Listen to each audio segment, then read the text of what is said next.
So I want you to stop trying to be the best.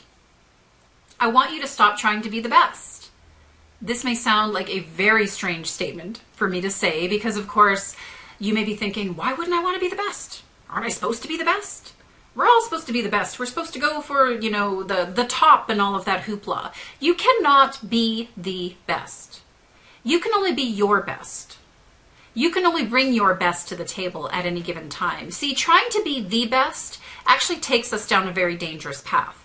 It's a very dangerous path that causes undue stress on one side, undue pressure and stress, and then on the other side, it could actually stop you dead in your tracks.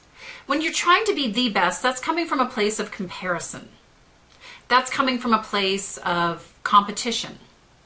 And I wouldn't say that there's anything wrong with competition per se. There can actually be a healthy approach to competition. It can be part of what drives us.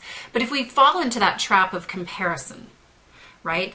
I am not the best because look at so-and-so, they're already doing this, they do it better, they do it differently, they're further ahead, they have more clients, they're doing stuff that I want to do, they have better hair, I don't know what it is, right? I mean, I know for me personally, this is a trap I can very easily fall into from time to time, and it's a place where I can allow myself to get stuck if I'm not careful.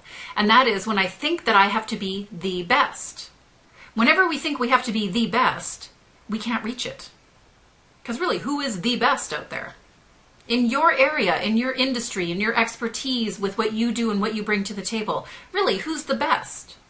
Everybody's going to have a different answer to that. There's no way to really truly measure that. You might measure it by dollars and cents on one side. You might measure it by impact on the other. I mean, there's no hard and fast rules. The fact of the matter is, you want to bring your best to the table at any given time. And it's not about comparison. It's about you being committed to serving the people that you are meant to serve. That could be depending on what you do and who you work with. That could be as simple as connecting with and working deeply with a few clients. Or it could be growing to a stage where you work with groups of people and more people and so on over time. It's about helping people and serving people and making the impact that you're meant to make, which is not going to look the same as Sally next door. It's not going to look the same as Bob online. It's not going to look the same as what you're seeing on Facebook or elsewhere, right? That may or may not be true anyhow. I mean, honestly, we really don't know what's going on behind the scenes all the time anyways, compared to what people show. So don't try to be the best. Just be your best. And that's something we get to measure ourselves. We have power over that. We have control over that. I know at any given moment if I'm being my best. I know if I'm really putting myself out there in the way that I could. I know that I'm making a choice to do so or not at times. There's times I'm not my best and I know it. And I can see and feel and embrace that. But when I can get in the space of not how I'm comparing to the people around me, but who am I meant to serve and how can I serve those people? How can I make one more connection here today? How can I reach one more person here today?